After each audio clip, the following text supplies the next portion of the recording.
नमस्कार मित्रों, कैसे हैं आप लोग। आशा करते हैं सब लोग स्वस्थ होंगे, तंदुरुस्त होंगे।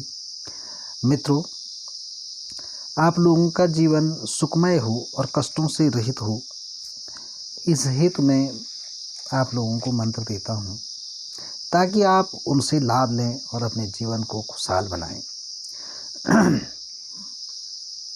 तो इसी परिप्रेक्ष्य में आज मैं आपके लिए मंत्र जो लेकर आया हूँ, बहुत ही अच्छा मंत्र है और इसका प्रयोग मित्रों अपने जीवन में अवश्य करना चाहिए।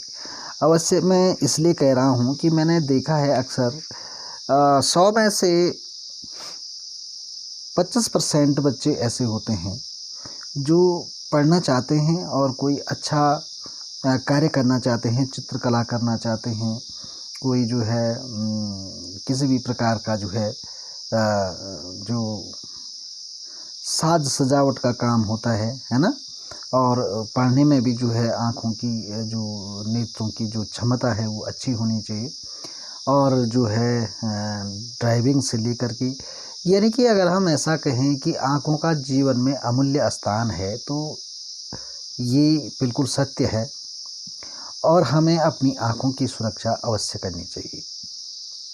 तो ऐसी स्थिति में मैंने अक्सर बच्चों को देखा है, जो बच्चे खूब पढ़ते हैं, मेहनत करते हैं, उनकी आँखों में चश्मा चढ़ा रहता है और हो सकता है कि भविष्य में उनको किसी प्रकार की दिक्कत हो।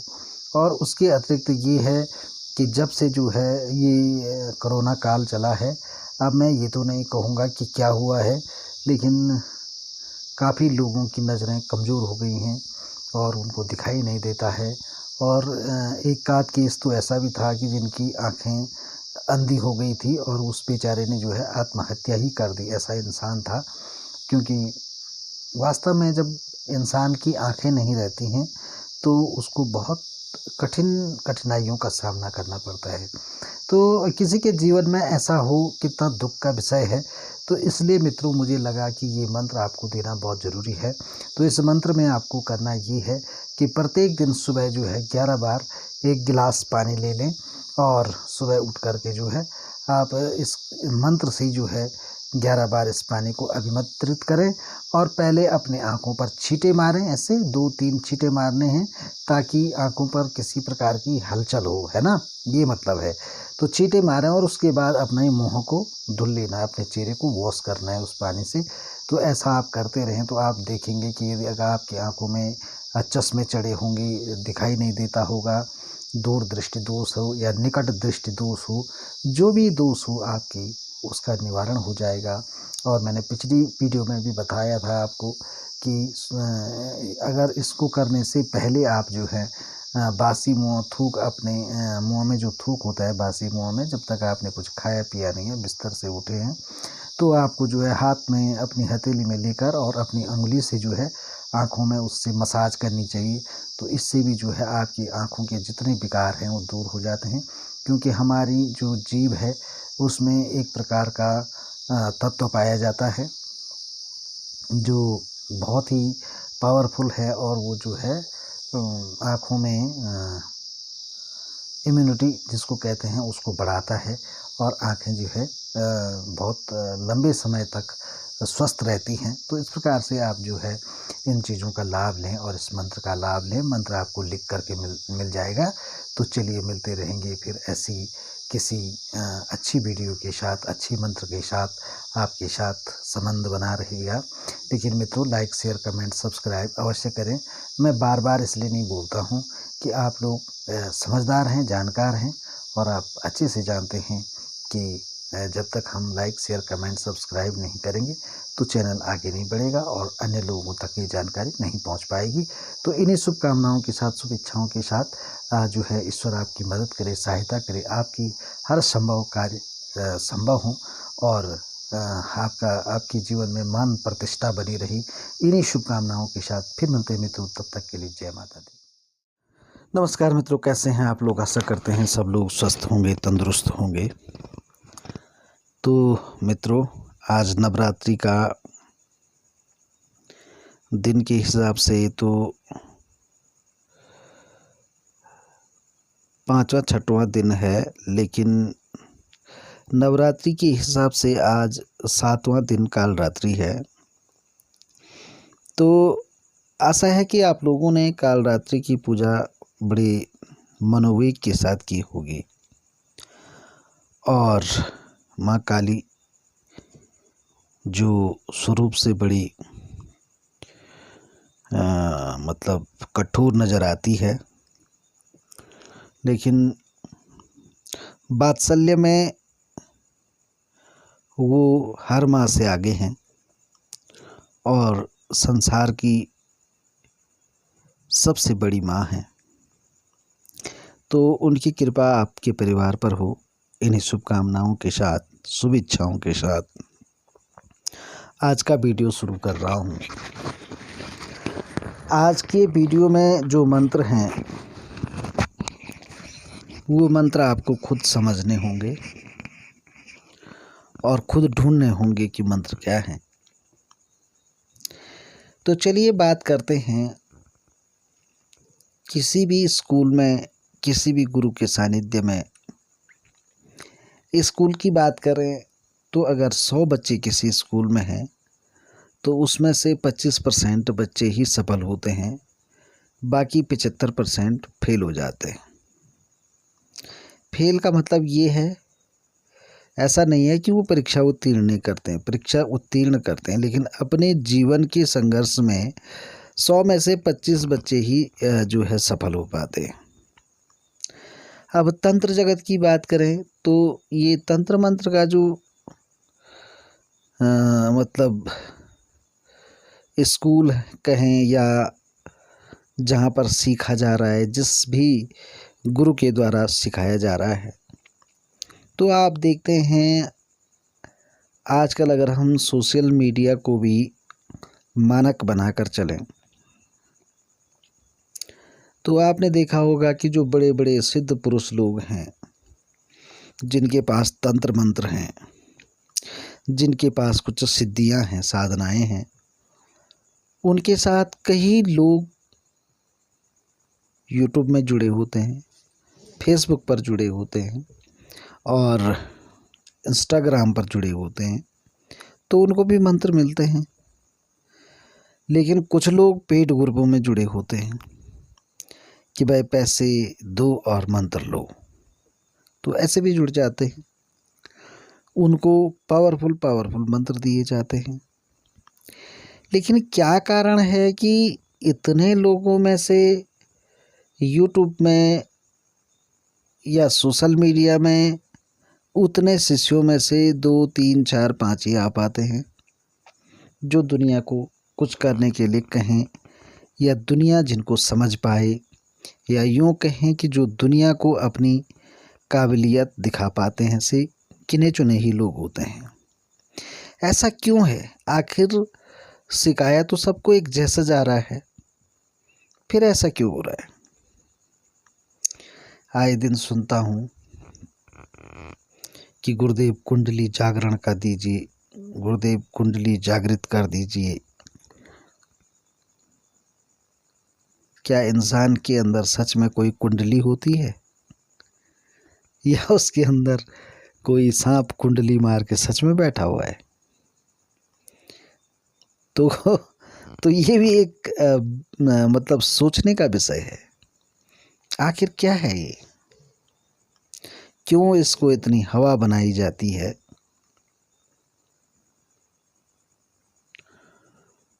और क्यों इसमें बहुत कम लोग सफल हो रहे हैं? अब इसके पीछे जो उद्देश्य है वो ये है कि अध्यात्म की शक्ति से हम जब अपना परिचय कर रहे होते हैं तो सीधे सीधे हमारे को या हम लोगों को यह सिखाया जाता है कि भाई देखो, अध्यात्म से जुड़ना है, ध्यान करना आना चाहिए, ध्यान लगाना आना चाहिए, मन लगाना आना चाहिए। तो यानी कि हमारी जो शुरुआत है वो मन को नियंत्रण करने से हो रही है कि मन को, अगर आपको जो है आध्यात्मिक क्षेत्र में आगे बढ़ना है तो आपको मन को जो है नियंत्रित करना आना चाहिए। आप अपने मन को नियंत्रित कर सकें और अपनी बुद्धि का विस्तार कर सकें, अपनी बुद्धि से विशेष चीज़ों को समझ सकें। तो जब आप ये चीज़ करके चलते हैं और फिर सीखते हैं, तो निस्संदेह आप उन 2-4 लोगों की गिनती में आएंगे जो कुछ कर दिखाते हैं। और यदि अगर आप अपने मन में जो ध्यान करने की प्रक्रिया है, जो चिंतन करने की प्रक्रिया है, जो मनन करने की प्रक्रिया है, उसमें आप ये सोच कर चल रहे हैं कि आपने बचपन में मैंने एक कहानी सुनी थी, बहुत ही मज़ेदार है। कहानी ये है, कोई आदमी रहता है और वो मंद बुद्धि का रहता है, उसकी बुद्धि थोड़ा मंद रहती है। तो सभी लोग जीवन में व्यवसाय कर रहे होते हैं, अपना काम कर रहे होते हैं, तो उसे भी लगता है कि मेरा भी घर परिवार होना चाहिए और मैं भी रईस बनूंगा और एक दिन जो है सब लोगों की तरह ज़िंदगी जीऊँगा। तो वो कहीं से एक मुर्गी खरीद के लाता है और फिर सोचने लग जाता है कि ये मुर्गी एक दिन बड़ी होगी और फिर इसके ढेर सारे अंडे होंगे और मैं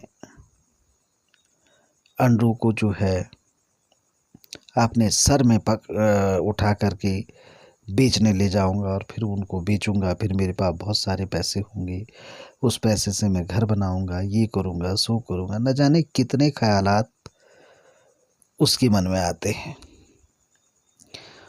और जब उसकी नींद खुलती है, वो अपने दिवा स्वप्न से बाहर आता है, तो पता चलता है कि जिस मुर्गी को वो इतने जतन से लाया था, उस मुर्गी को ही बिल्ली उठा के ले गई। तो इससे हम क्या समझें?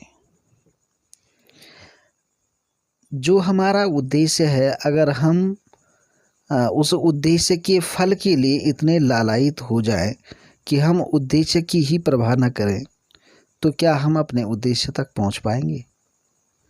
बिल्कुल नहीं। इसलिए अपने मन को नियंत्रित करें, जब जाके आप सीखें।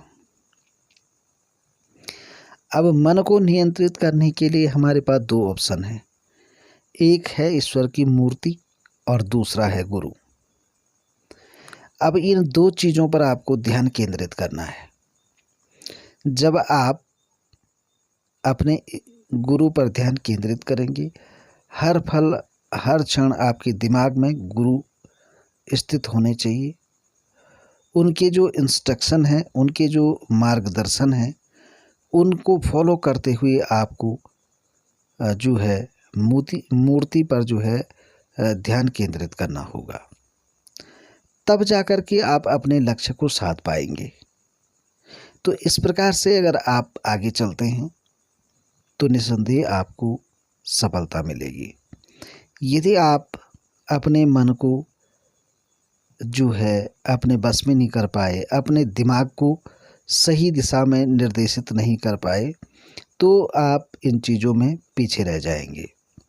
यही कारण है कि आज लोग थोड़ा बहुत ज्ञान लेकर के बड़े बड़े पदों पर आसीन तो हो जाते हैं, लेकिन उनको कोई ज्ञान की प्राप्ति जब नहीं होती है।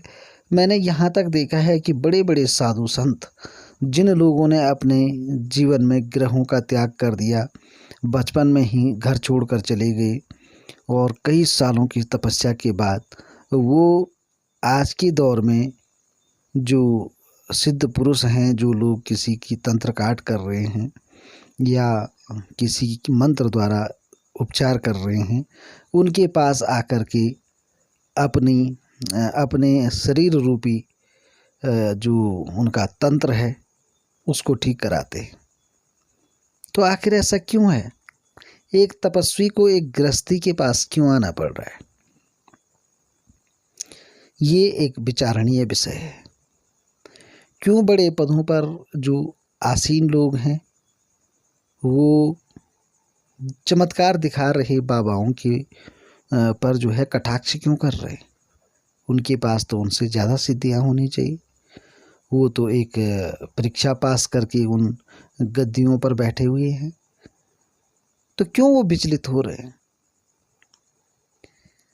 कहीं ना कहीं जो अपने उद्देश्य से भटक गया है, जिसके मन में लालच आ गया है, जिसके मन में लालच के वशीभूत होकर उन्होंने पदों को प्राप्त किया है, तो जहाँ लालच होगा वहाँ सिद्धियाँ हो ही नहीं सकती।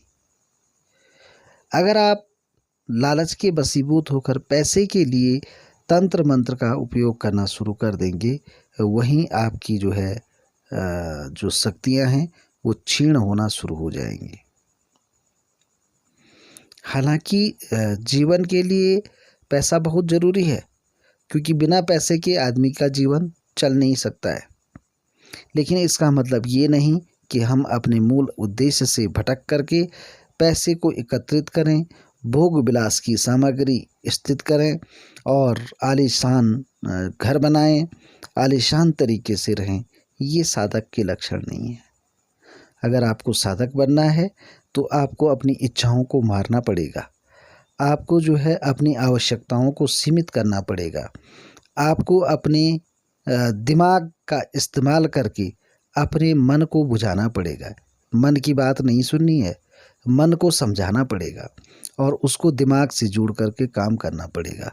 वरना ये सिद्धियां जब इंसान के पास आती हैं तो संसार का दुर्लभ से दुर्लभ फल कहें, वस्तु कहें, उस आदमी के लिए प्राप्त करना बहुत आसान हो जाता है।